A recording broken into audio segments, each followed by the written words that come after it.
आप सभी को आप देख रहे हैं ताराचंद क्लासेस। आज की वीडियो में हम बात करेंगे एक और महत्वपूर्ण क्वेश्चंस के साथ जो कि हमारे एग्ज़ाम के पॉइंट ऑफ व्यू से बहुत ज़्यादा ज़रूरी है। कोई भी बच्चा कंफ्यूज ना हो कि चैप्टर वाइज चीज़ें नहीं चल रही हैं। भाई देखो, सिर्फ इम्पोर्टेंट क्वेश्चंस की वीडियो बनाई जाएगी इस बार कि हमारा कम वीडियोस में ज़्यादा से ज़्यादा कंटेंट तैयार हो सके और लिमिटेड वीडियोस में हम पेपर अच्छे से कवर कर पाएँ कम टाइम के अंदर। ठीक है, तो कोई कंफ्यूज मत रहना, लेकिन अपनी बुक्स को ज़रूर पढ़ना। चलिए अपना स्टार्ट करते हैं। यानी कि अपनी प्लेलिस्ट में सिर्फ इम्पोर्टेंट क्वेश्चंस रहेंगे जो एग्ज़ाम में 100% ज़्यादातर रिपीटेड हैं, तो अच्छे से प्रिपेयर कर लेना। ओके, चलिए, मैं किसी चीज़ की गारंटी नहीं देता कि यही पेपर आएगा, लेकिन कुछ ऐसे टॉपिक्स हैं जो जिनके ऊपर क्वेश्चन बनना बहुत ही ज़्यादा आम बात है, तो हम उन सब चीज़ों को कवर करेंगे। ठीक है ना। मानव विज्ञान को परिभाषित कीजिए, यानी ये क्वेश्चन है, मानव विज्ञान है क्या उसको बताइए, और पर्यटन मानव विज्ञान के अध्ययन में इसकी क्या भूमिका होती है उसके बारे में बताइए। ठीक है, पर्यटन आप पहले से जानते हैं, मानव विज्ञान क्या है उसके बारे में पहले से बताया गया था, लेकिन कोई बात नहीं, हम दोबारा पढ़ते हैं। ठीक है, मानव विज्ञान यानी एंथ्रोपोलॉजी क्या है, जो मानव समाज, मानव संस्कृति और मानवता का अध्ययन करता है, यानी ह्यूमन बिहेवियर, इन सब चीज़ों का अध्ययन करता है। ठीक है, इसमें काफ़ी सारी चीज़ें आती हैं, जैसे मानव समुदाय, उनका कल्चर हो गया, उनका विकास की प्रक्रिया कैसे आगे बढ़ी, ठीक है, और सामाजिक संरचना कैसी है, उन सब का अध्ययन मानव विज्ञान के अंदर किया जाता है। यानी कि हर इलाके में मानव की किस प्रकार की प्रक्रिया होती है, एक्टिविटीज़ होती है, उनका सामाजिक कल्चर कैसा होता है, उनका इकोनॉमिक एक्टिविटीज़ कैसी होती है, इन सब का अध्ययन मानव विज्ञान के अंदर किया जाता है। ठीक है, तो इसके अंदर हम कुछ अध्ययन के विषय वो मैंने आपको लिख दिए हैं, जैसे समाजशास्त्र भी इसके अंदर आता है। ज़रूरी नहीं है कि ये दो ही हैं, बहुत सारे टॉपिक्स हैं, जैसे ये सारे लाइन लिखे ना, ये सब आता है मानव विज्ञान के अंदर के अध्ययन के अंदर। जैसे समाजशास्त्र मानव समाज के अध्ययन से संबंधित है, इसमें लोगों के सामाजिक संरचना, संस्कृति, रूढ़िवाद, यानी कि जो पुरानी मेंटेलिटी है वो सारी चीज़ें, गरीबी, जाति, वर्ग, जाति दोबारा आ गया, जाति व्यवस्था, जनसंख्या और सामाजिक समस्याओं का अध्ययन करा जाता है। मनोविज्ञान कहते हैं, मनोविज्ञान व्यक्तियों के मानसिक भावनात्मक प्रक्रियाओं का अध्ययन करता है। इसमें मनोवैज्ञानिक जैसे मस्तिष्क के कार्य, स्वदेशीशीलता, व्यक्ति विकास, मानसिक विकास, इन सब का अध्ययन करा जाता है। ठीक है, ये सारे विषय हैं जो मानव विज्ञान के अंदर क्या हैं, शामिल है। सिर्फ हम कहने के लिए इतना भी कह सकते हैं कि मानव विज्ञान के अंदर समाजशास्त्र, मनोविज्ञान, भौतिक, आर्थिक, सामाजिक, संस्कृति, ठीक है, मानव का स्वभाव, इन सब का अध्ययन करा जाता है। ठीक है, ज़्यादा एक्सप्लेन करने की कोई ज़रूरत नहीं होती। चलिए, लेकिन हमेशा से बताया गया है कि किसी भी चीज़ की डेफिनेशन के लिए एक आम डेफिनेशन क्या है उसे बता दिया जाए, उसके साथ एक राइटर ने क्या डेफिनेशन दी है उसको भी हमें पढ़ना चाहिए। तो यहाँ पे 2 राइटर की डेफिनेशन लिखी है, आपको जो अच्छी लगे उसको आप याद कर लेना, क्योंकि ऐसा करने से हमारे मार्क्स बहुत ज़्यादा बढ़ते हैं। जैसे कि हमारा ये है अल्फ्रेड क्रोवर। ठीक है, उनके अनुसार मानव विज्ञान एक विषय ना होकर विषयों के बीच एक सेतु है। ऑब्वियसली बात है, क्योंकि मानव विज्ञान के अंदर सिर्फ एक सब्जेक्ट के बारे में तो पढ़ते नहीं हो, क्योंकि मानव विज्ञान हर सब्जेक्ट के साथ जुड़ा हुआ है। वो इकोनॉमिक्स के साथ भी जुड़ा है, वो भौगोलिक के साथ भी जुड़ा है, वो राजनीति और संस्कृति, ठीक है, सामाजिक, इन सब के साथ जुड़ा हुआ है मानव विज्ञान। एजुकेशन के साथ भी जुड़ा हुआ है, इसलिए विभिन्न विषयों के बीच का सेतु है मानव विज्ञान, जो हर विषय का अध्ययन करता है। ठीक है, इसका कुछ भाग इतिहास, कुछ भाग साहित्य, कुछ भाग प्राकृतिक विज्ञान, तो कुछ भाग सामाजिक विज्ञान, ये मानव के भीतर जैविक प्रक्रियाओं का, मानव के बाहरी सामाजिक व्यवहार के अध्ययन का क्या करता है, प्रयास करता है। ये मानव को समग्र दृष्टिकोण से देखने का प्रयास करता है। समग्र दृष्टिकोण का मतलब होता है सकारात्मक दृष्टिकोण के ज़रिए से मानव का अध्ययन किया जाता है। ठीक है, यानी कि मानव के शरीर में क्या क्या बदलाव होते हैं, वो इंटरनली क्या फील करता है, बाहर क्या फील करता है, वो जिस इन्वायरमेंट में रह रहा है उसकी मेंटेलिटी कैसी है। ठीक है, जैसे कोई नॉन वेज वाला पर्सन है, वो अगर किसी चीज़ को काटता हुआ देख रहा है तो उसमें इतनी संवेदनशीलता नहीं होगी। वहीं पे कोई नॉन वेज टाइप का बंदा है तो वो देखेगा तो उससे देखा नहीं जाएगा, यानी कि दोनों की सहनशीलता क्या है, अलग अलग होगी। ठीक है, जो नॉन वेज टाइप का व्यक्ति होगा वो थोड़ा सा गुस्सैल टाइप का ज़्यादा होगा, जो नॉन वेज नहीं खाता होगा वो कम गुस्सैल टाइप का आदमी होता है या पर्सन होता है, लेडीज़ भी कह सकते हो। उसी तरीके से महिलाएं जो होती हैं वो संवेदनशील और सेंसिटिव ज़्यादा होती हैं, जो पुरुष की जो कि वहीं पे पुरुष की तुलना महिला से करी जाए तो वो कम सेंसिटिव होते हैं, ठीक है ना। यानी कि गर्ल्स जो जल्दी इमोशंस हो जाती हैं, इमोशनल उनके अंदर फीलिंग्स ज़्यादा होती है, वो उसको कंट्रोल नहीं कर पाती, वो सीधी बाहर आ जाती है। वहीं कंपैरिजन बॉयज़ का करा जाए वो इतने नहीं होते। तो ये सारी चीज़ें क्या हैं, मानव विज्ञान के अंदर ये तो अध्ययन में किया जाता है, ठीक है। एरिफ बॉल्फ के अनुसार मानव विज्ञान व्यवहार के ऐसे सिद्धांतों को उजागर करना चाहता है जो सभी मानव समुदाय पर क्या हों, लागू हों, ठीक है। ऐसा नहीं कि कुछ पे होता है कुछ पे नहीं, सब पे लागू होते हैं। मानव विज्ञान के लिए शरीर के आकार और बनावट, रीति रिवाज, कपड़े, भाषा, धर्म और विश्व दृष्टि में विविधता ही किसी भी समुदाय में जीवन किसी भी पहलू को समझने के लिए संदर्भ का एक फ्रेम प्रदान करता है, ठीक है। ये बहुत भारी सी डेफिनेशन दी थी इन्होंने अमेरिकन एंथ्रोपोलॉजी एसोसिएशन डिपार्टमेंट के थ्रू, ओके। कहने का मतलब ये है कि ये उन नियमों को उजागर करते हैं, ठीक है, उन प्रिंसिपल की स्थापना करते हैं, उन सिद्धांतों की बात करते हैं जो मानव के हर व्यक्ति पर समान रूप से लागू हो, चाहे वो पृथ्वी के किसी भी क्षेत्र में रहता हो, ओके। उनका आकार, बनावट, उनका मस्तिष्क, और ये भी आजकल मस्तिष्क की अगर बात करी जाए तो मस्तिष्क का ये बताया गया साइंस के अकॉर्डिंग कि अब मस्तिष्क का साइज जो जितना बढ़ सकता था वो अपनी मैक्सिमम लेवल पर ही है, अब उससे ज़्यादा उसका साइज नहीं बढ़ सकता है।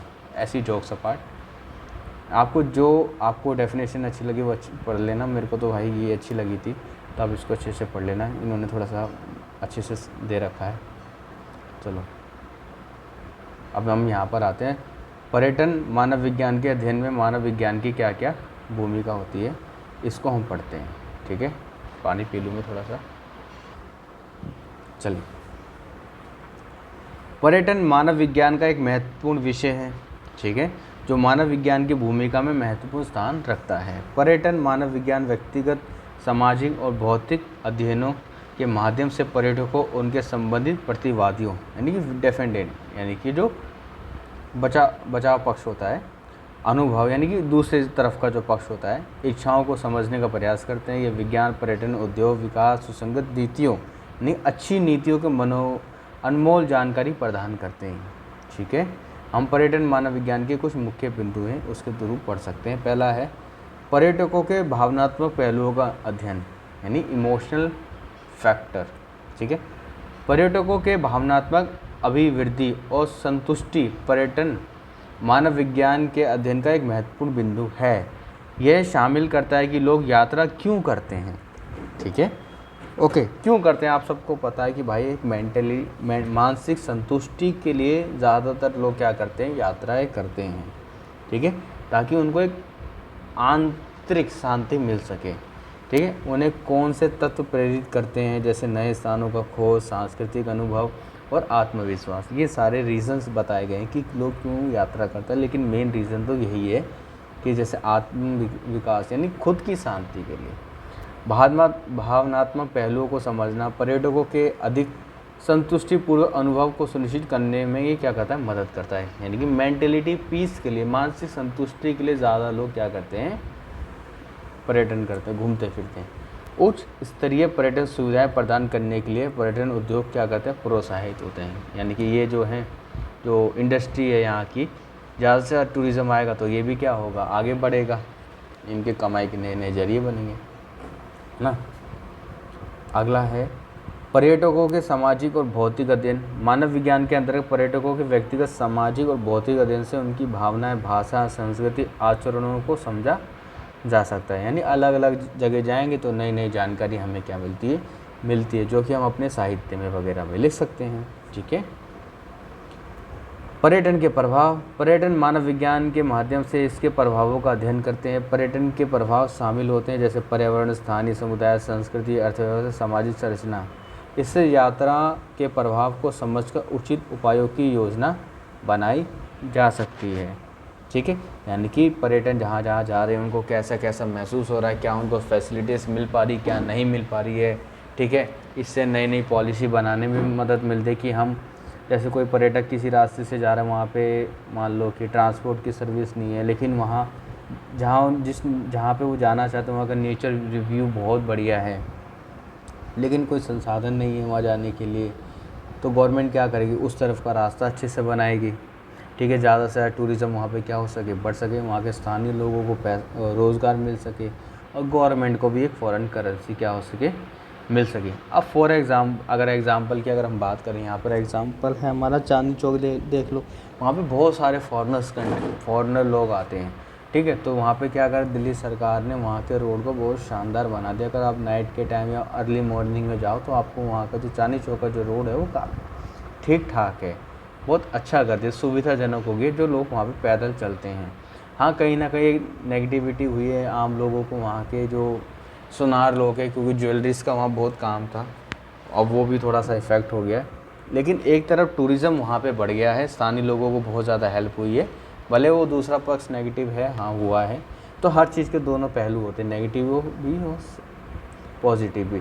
उसी तरीके से हमारा वो मार्ग बनाया जा रहा है, ठीक है। जैसे वो छोड़ो यार, उसकी बात नहीं करते, हम आगे पढ़ते।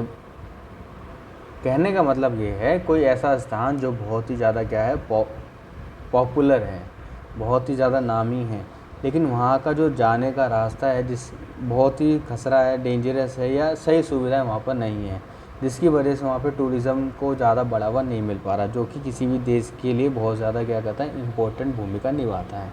तो ऐसे में गवर्नमेंट क्या करती है, वहाँ पे प्रोवाइड करती है, सेवाएं देने की कोशिश करती है, ताकि मार्ग जो है सुरक्षित हो सके और टूरिज़्म को ज़्यादा से ज़्यादा बढ़ावा मिल सके, बस यही है। वो एग्ज़ाम्पल तो सही था लेकिन बन नहीं पा रहा था, तो इसलिए मैं थोड़ा स्किप कर रहा था उसको, कोई नहीं। पर्यटन के व्यवसाय के प्रबंधन, पर्यटन मानव विज्ञान व्यवसाय के प्रबंधन के लिए भी क्या है, महत्वपूर्ण है। यह विज्ञान पर्यटन के विभिन्न पहलू जैसे अवकाश का व्यवस्थापन, आयात निर्यात, समारोह, हॉस्पिटैलिटी, सुरक्षा के प्रबंध पर विचार करता है। ऑब्वियसली बात है, पर्यटन से इन सब चीज़ों के बारे में सोचने के बारे में जानकारी मिलती है कि देखो पर्यटन कब जाएंगे, सबसे ज़्यादा जिस दिन छुट्टीज़ होंगी, जिस दिन हॉलीडेज़ होंगे, ठीक है।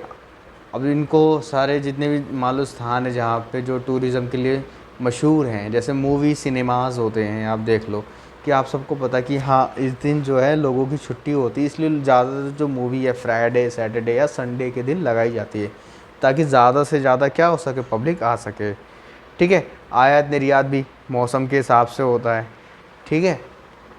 फॉर एग्ज़ाम्पल के लिए हम बात करें कि जैसे विंटर्स का टाइम हो गया, तो विंटर्स के टाइम में रसगुल्ले ज़्यादा बिकते हैं, ठीक है। अगर आप नहीं खाते होगे तो बात अलग है, चाय ज़्यादा पी जाती है ऐसे मौसम में, ठीक है। और वेडिंग सीज़न ज़्यादा चलता है, ओके। तो ऐसे में क्या करना चाहिए, ऐसे टाइम पे ये सप्लाई बढ़ जाएगी। उसी तरीके हॉस्पिटैलिटी लिखना चाहिए था यार गलती से, हॉस्पिटैलिटी, हॉस्पिटल की सर्विस। फॉर एग्ज़ाम्पल के लिए मान लो कोई जैसे कि महाकालेश्वर मंदिर है, ठीक है ना, वहाँ पे सब जाते हैं, सावन के टाइम पर हो गया, महाशिवरात्रि होती है तब जाते हैं। तो ऐसे स्थानों पर यहाँ पे क्या हो जाएगा, हॉस्पिटैलिटी को ज़्यादा, यानी स्वास्थ्य सुविधाओं को ज़्यादा बढ़ा दिया जाएगा कि लोग आएंगे, श्रद्धालु आएंगे, तो उनके लिए हमें अपना मैनेजमेंट करना चाहिए, सुरक्षा का मैनेजमेंट भी होगा। तो ये सारी चीज़ें पर्यटन के द्वारा मानव विज्ञान को भी क्या मिलता है, हेल्प मिलती है एक अच्छी नीति वगैरह बनाने में, ठीक है। आई होप आपको थोड़ा बहुत समझ आ रहा होगा। कहने का मतलब ये पर्यटन का जो यहाँ पे जो भी पर्यटन आ रहे हैं उनका डाटा लेना, मानव विज्ञान इन सब पे अध्ययन करता है, यानी डाटा का अध्ययन करके क्या क्या पॉलिसी हम वगैरह बना सकते हैं, वो सारी चीज़ें कर रहा है यहाँ पर मानव विज्ञान, ठीक है, ह्यूमन साइंस।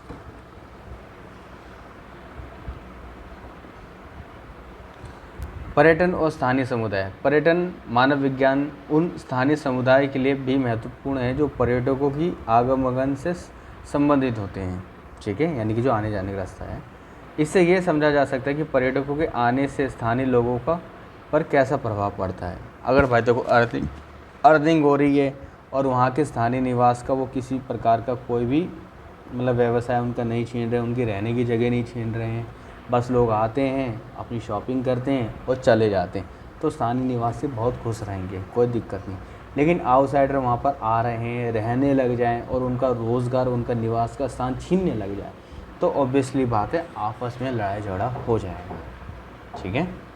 बात सिर्फ बाज़ार तक हो तो ठीक है, लेकिन उनके व्यवसाय या उनके निवास स्थान पे कोई भी बंदा लेने की कोशिश करेगा तो भाई क्या होगा, फाइटिंग, लड़ाई झगड़ा इशू हो सकता है। ठीक है, आगे देखते हैं। पर्यटकों के आवागमन के अध्ययन।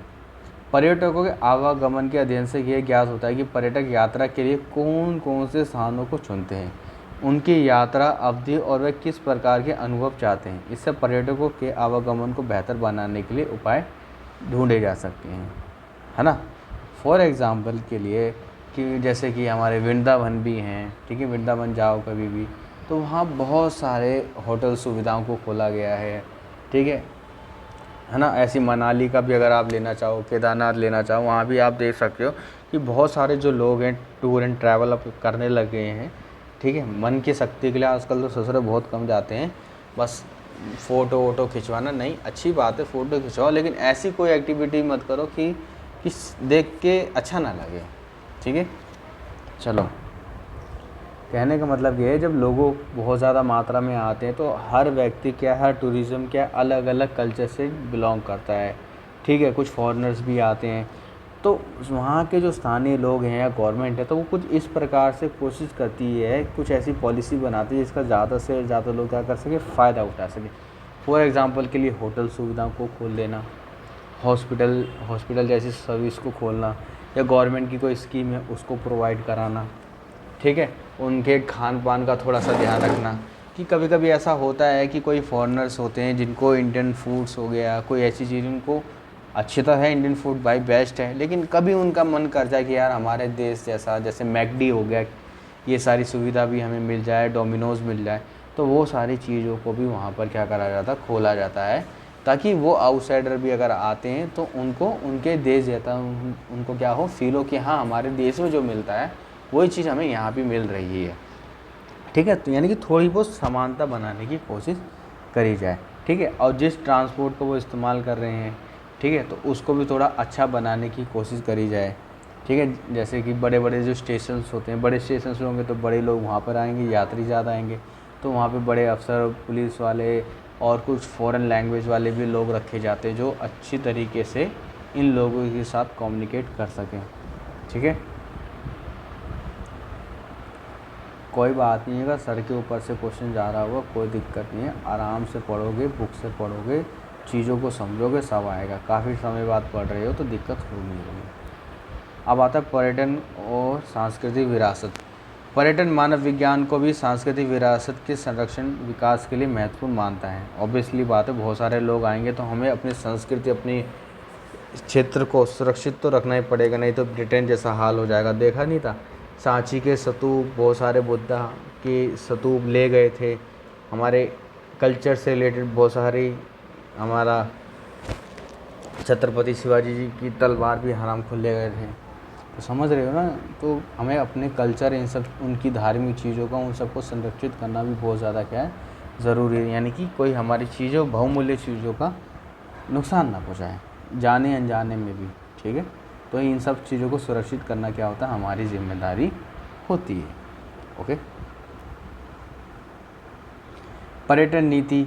पर्यटन मानव विज्ञान विकास के लिए उचित नीतियों को साधनों के रूप में विश्लेषित करता है। इससे यात्रा उद्योग के लिए नई नीतियों के प्रयासों को उन्नति में मदद मिलती है। एग्ज़ाम्पल के लिए आप ये कह सकते हो कि ज़रूरी नहीं कि गवर्नमेंट बसेस जो हैं हमेशा जैसे सीटिंग वाली बस होता है कि उसी का हर कोई प्रयोग करे, कि लोग चाहते हैं कि हमें और अच्छी सुविधा मिले, है ना।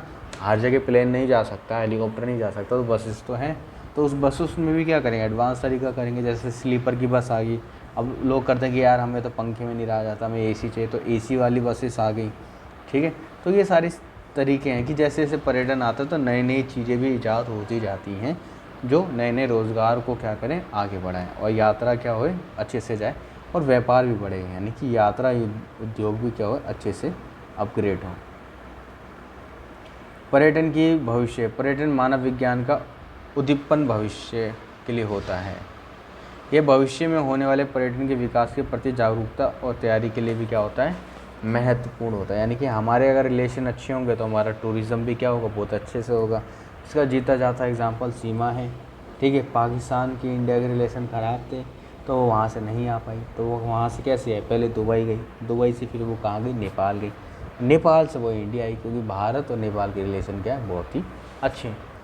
समझ रहे हो, रिलेशन होता है तो काफ़ी चीज़ें क्या होती है, स्मूथ हो जाती है। अगर रिलेशन अच्छा नहीं होता तो काफ़ी चीज़ें क्या हो जाती हैं, बिगड़ जाती हैं। पर्यटन उद्योग अर्थव्यवस्था पर प्रभाव। पर्यटन मानव विज्ञान भी अर्थव्यवस्था पर पर्यटन के प्रभाव का अध्ययन करता है।